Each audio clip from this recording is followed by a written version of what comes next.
Friday night in the NBA, let's recap the games as quickly as possible. Brooklyn and Orlando. Orlando is the better team, plain and simple. Brooklyn is not very good. They're not going to win many games this year. Ben Simmons did not look very good in the second game of the season for the Nets, so Orlando got the win, double-digit win for them. Toronto and Philly. Look, Toronto was without R.J. Barrett. They were without Bruce Brown. They were without Emmanuel Quickley. They were without Kelly Olynyk. Yes, Philly was without Paul George and Joel Embiid, but I still figured they were the better team. They had some more depth than Toronto. Well, I was sorely mistaken. Toronto was able to win that game. Charlotte and Atlanta. Trae Young, I apologize. I was sleeping on you last season. I was sleeping on you to start this season. He looked really, really good in this win for the Hawks. The Hornets, I'm going to have to make a separate video about what LaMelo Ball did because he looked amazing. 9 3-pointers, and he was doing stuff that I just don't see people doing on a regular basis. Hawks still got the win. Cleveland and Detroit.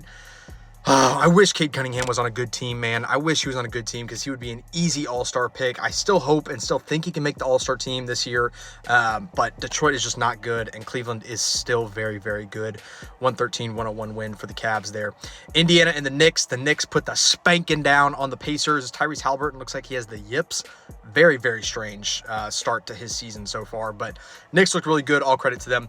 Milwaukee and Chicago. I didn't watch any of this game. I kind of just figured Milwaukee would take care of business. Giannis was putting the hurt on him, so I figured that would just carry over. But Kobe White and Josh Giddey, new young backcourt for the Chicago Bulls, looked really good in that game. So shout out to Chicago, getting a double-digit win there, putting up 133. I think that was the most of the night by anybody. Yeah, it was. Memphis and Houston.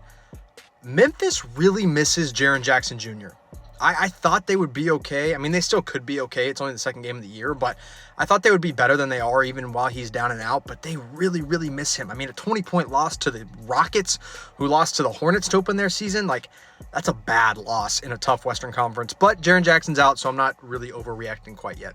Golden State and Utah, not much to say there. Golden State's just a better team. I mean, they looked good. Buddy Hield looked really, really good.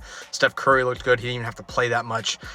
So good win for the Warriors. They still haven't played anybody to open the season, but 2-0. I mean, 2-0 is 2-0 no matter who you're playing. Pelicans and Trailblazers. Yikes. That should not have been a 2-point victory for the Pelicans. It's a win. A win is a win is a win. I get that. But a clutch win over the Trailblazers is not something to be proud of. So I'm going to make a totally separate video about the Pelicans and why I'm really concerned about them going forward. But they're 2-0, so you can't argue with 2-0. And then the best game of the night, 123-116 win for the Lakers over the Phoenix Suns. The Suns had a 22-point lead, and then Coach J.J. Redick made an adjustment, and the Lakers were able to win that game. I think Phoenix is going to really, really be upset with themselves for losing that game because they got to turn around, fly home, and face Dallas on Saturday night, so tonight.